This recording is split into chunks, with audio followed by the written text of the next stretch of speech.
Braćo Srbi i sestre Srpkinje, pozdravljam junački narod Srpske Banije, Srpske Gline, vas koji ste podigli prvi baklju slobode tamo 26. juna još 1991. godine, vas koji ste prvi krenuli na ustašku vlast, vas koji ste prvi oslobodili neke srpske teritorije u Republici Srpskoj Krajini.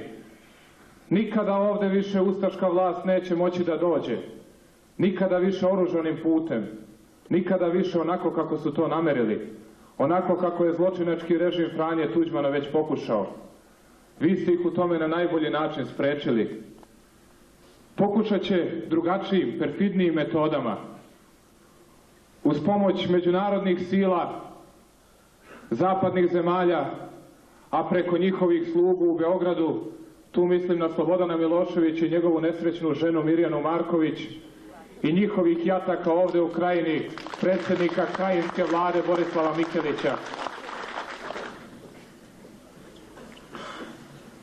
Sećate se da je Slobodan Milošević i onaj njegov kurir Borisav Jović pri potpisivanju Vensovog plana da su rekli da će kod prvog napada ustaških snaga na Krajinu jugoslovenska vojska doći da pomogne, doći da interveniše. Ima ovde ljudi koji se toga sigurno sećaju.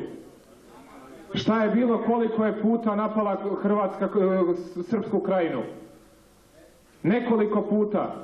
I na Miljevački plato, i u Medačkom džepu, na Divoselo, Počitelj i Maslenicu. Gde je bila jugoslovenska vojska, gde je bio Bora Jović?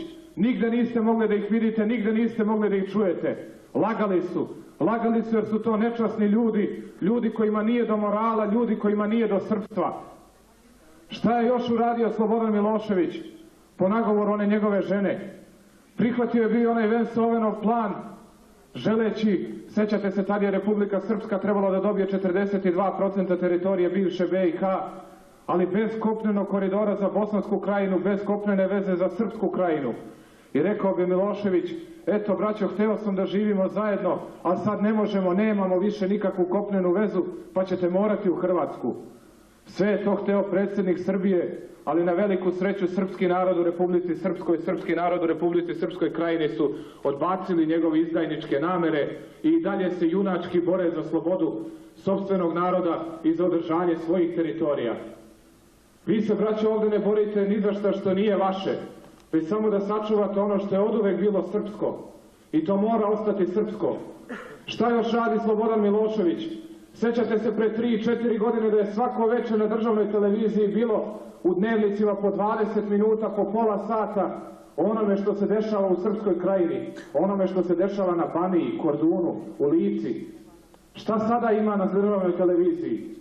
Ima samo poneko privredno čudo Borislava Mikelića, valjda kako mu borci imaju 30 dinara platu. To je nešto. I šta još ima?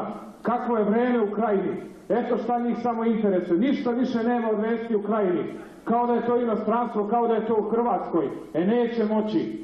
Nikada Srpska Krajina, nikada Glina neće biti Hrvatska. Nikada Banija neće nazad u Hrvatsku.